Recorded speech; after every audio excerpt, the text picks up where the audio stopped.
Hi friends, വളരെ എളുപ്പത്തിൽ തയ്യാറാക്കിയെടുക്കാൻ പറ്റിയ റോസ് വാട്ടറാണ് നമ്മൾ തയ്യാറാക്കിയെടുക്കാൻ പോകുന്നത്. അപ്പോൾ നമ്മുടെ വീടുകളിൽ ഇതുപോലെ വിരിഞ്ഞ് നിൽക്കുന്ന റെഡ് കളറിലുള്ള റോസാപ്പൂക്കൾ ഉണ്ടെങ്കിൽ അത് എടുക്കുന്നതാണ് ഏറ്റവും ഉത്തമം. ഇനി വീട്ടിലില്ലെങ്കിൽ നമുക്ക് ഷോപ്പുകളിൽ നിന്ന് ഇതുപോലത്തെ റെഡ് കളറുള്ള റോസാപ്പൂക്കൾ വാങ്ങിച്ചെടുക്കാം. വാങ്ങിയതിന് ശേഷം നല്ലപോലെ വാഷ് ചെയ്തിട്ട് അതിൻ്റെ പെറ്റൽസ് ഇതുപോലെ സെപ്പറേറ്റ് ആക്കി നമുക്കെടുക്കാം. അതിൻ്റെ ആ ഒരു തണ്ടൊക്കെ എടുത്ത് കളഞ്ഞ് നമുക്കിത് വാഷ് ചെയ്ത് എടുത്ത് മാറ്റി വയ്ക്കാം. അപ്പോൾ നമ്മുടെ ചാനൽ ആദ്യമായിട്ട് കാണുന്ന കൂട്ടുകാർക്ക് സബ്സ്ക്രൈബ് ചെയ്യാം. തൊട്ടടുത്തുള്ള ബെൽ ബട്ടൺ ഓൾ എന്ന ഓപ്ഷൻ കൊടുക്കുക. അപ്പോൾ ഞാനിടുന്ന എല്ലാ വീഡിയോസ് നിങ്ങൾക്ക് നോട്ടിഫിക്കേഷനായിട്ട് കിട്ടുന്നതായിരിക്കും. അപ്പോൾ നമ്മൾ എടുത്ത് വെച്ചിരിക്കുന്ന പെറ്റൽസൊക്കെ നമുക്ക് റോസ് വാട്ടർ തയ്യാറാക്കാനുള്ള ഒരു പാത്രത്തിലോട്ട് മാറ്റി കൊടുക്കാം. അപ്പോൾ അടിക്കട്ടിയുള്ള നല്ലൊരു പാത്രം എടുത്ത് വയ്ക്കുക. അതിൻ്റെ സെൻറ്റർ ഭാഗത്ത് ഇതുപോലത്തെ ഒരു ചെറിയൊരു പാത്രം എടുത്ത് വയ്ക്കുക. ഇനി നമുക്ക് എടുത്ത് വെച്ചിരിക്കുന്ന നമ്മുടെ റോസ് പെറ്റൽസ് സൈഡിലൊക്കെ ഇട്ട് കൊടുക്കാം. എല്ലാ റോസ് പെറ്റൽസും ഇതുപോലെ റൗണ്ട് ചെയ്തിട്ട് ഇട്ട് കൊടുക്കുക.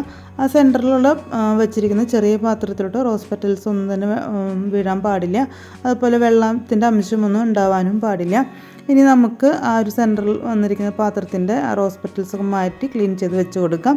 ഇനി നമുക്കൊരു അര ഗ്ലാസ് വെള്ളം ആ റോസ് പെറ്റൽസിൻ്റെ മുകളിലൂടെ ഒന്ന് ഒഴിച്ച് കൊടുക്കാം. നമുക്ക് അര ഗ്ലാസ് വെള്ളം മതി. കുറച്ച് സെൻറ്ററിൽ ആവാത്ത രീതിയിൽ ഒന്ന് ഒഴിച്ച് കൊടുക്കാം. സിമ്പിളായിട്ട് തന്നെ നമുക്ക് റോസ് വാട്ടർ തയ്യാറാക്കിയെടുക്കാനായിട്ട് സാധിക്കും. അപ്പോൾ വളരെ ഇത്രയേ ഉള്ളൂ. ഇനി നമുക്കത് ഗ്യാസ് സ്റ്റവ് കത്തിച്ച് അതിൻ്റെ മുകളിലോട്ടൊന്ന് വെച്ച് കൊടുക്കാം. ഇനി നമുക്കൊരു മൂടി വെച്ചത് മൂടണം. അപ്പോൾ ഇതുപോലെ ഉള്ള ഒരു മൂടി എടുക്കുക. അതിൻ്റെ വല്ല ഹോളൊക്കെ ഉണ്ടെങ്കിൽ അത് ജസ്റ്റ് മൈദമാവോ ചപ്പാത്തി മാവോ അങ്ങനെ വെച്ചാൽ ജസ്റ്റ് ഒന്ന് അടച്ചു കൊടുക്കുക. അതിന് ശേഷം നമുക്കിത് ഇതിൻ്റെ മുകളിലോട്ട് വെച്ചാൽ ഒന്ന് അടച്ചു കൊടുക്കാം. ഒരു 5 മിനിറ്റ് ഹൈ ഫ്ലെയിമിൽ വെച്ച് കൊടുക്കുക. അപ്പോൾ അതിന് മുമ്പായിട്ട് നമുക്ക് കുറച്ച് ഐസ് ക്യൂബ് എടുത്ത് വെച്ചിട്ടുണ്ട്. അത് ഇതിൻ്റെ സെൻറ്റർ ഭാഗത്തൊന്ന് ഇട്ട് കൊടുക്കാം. ഇനി 5 മിനിറ്റ് ഹൈ ഫ്ലെയിമിൽ വെച്ച് കൊടുക്കുക. 5 മിനിറ്റ് കഴിയുമ്പോൾ ഒരു 10-12 മിനിറ്റ് ലോ ഫ്ലെയിമിൽ വെച്ച് കൊടുക്കാം. അപ്പോൾ അതിൻ്റെ സെൻറ്ററിലോട്ട് അതിൻ്റെ റോസ് വാട്ടറൊക്കെ വന്ന് ഇങ്ങനെ വീണിട്ടുണ്ടാവും. സെൻറ്ററിൽ ആ ഒരു പാത്രത്തിലോട്ട് വീണിട്ടുണ്ടാവും. അതുപോലെ മുകളിലിരിക്കുന്ന നമ്മുടെ ഐസ് ക്യൂബ് മെൽറ്റ് ആയിട്ടുണ്ടെങ്കിൽ ആ വെള്ളം നമുക്ക് അത് അവിടെ അബ്സോർവ് ആവുന്നതായിരിക്കും.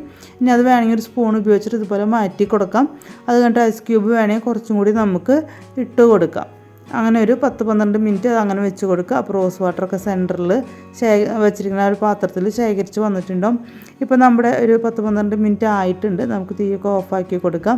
ഇനി ആ ഒരു പാത്രത്തിൽ ഞാൻ കാണിച്ചു തരാം. നമുക്ക് ആകെ കൂടി വന്നിരിക്കുന്നത് ആ സെൻറ്ററിൽ വന്നിരിക്കുന്ന പാത്രത്തിലുള്ളതാണ് ശരിക്കുള്ള റോസ് വാട്ടർ.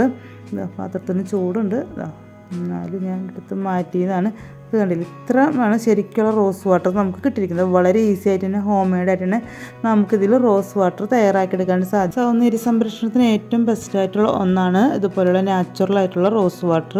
അപ്പോൾ നിങ്ങളും തീർച്ചയായിട്ടും തയ്യാറാക്കി നോക്കുക. അപ്പോൾ നമ്മൾ റോസ് പെറ്റൽ ഇട്ട് വെച്ചിട്ടുള്ള ആ ഒരു പോർഷനിൽ അപ്പോൾ ഈ ഒരു പാർട്ട് നമുക്ക് ഒരു അരിപ്പ് ഉപയോഗിച്ചിട്ട് ഒന്ന് അരിച്ചെടുക്കാം. അപ്പോൾ തണുത്തതിന് ശേഷം നമുക്കിതൊരു കുപ്പിയിൽ ഒഴിച്ച് ഫ്രിഡ്ജിൽ സൂക്ഷിക്കാവുന്നതാണ്. നമുക്ക് ഫേസ് പാക്കൊക്കെ തയ്യാറാക്കുമ്പോൾ നമ്മൾ പാലൊക്കെ ചിലർക്ക് അലർജിയൊക്കെ ഉണ്ടാവില്ലേ, അവർക്കൊക്കെ ഈ ഒരു റോസ് വാട്ടർ മിക്സ് ആക്കിയിട്ട് നമുക്ക് മുഖത്ത് അപ്ലൈ ചെയ്യാവുന്നതാണ്. വളരെ ഈസി ആയിട്ട് ഹോം മെയ്ഡായിട്ട് ഫ്രഷ് ഫ്ലവർ ഉപയോഗിച്ച് നമ്മൾ റോസ് വാട്ടർ തയ്യാറാക്കിയിട്ടുണ്ട്.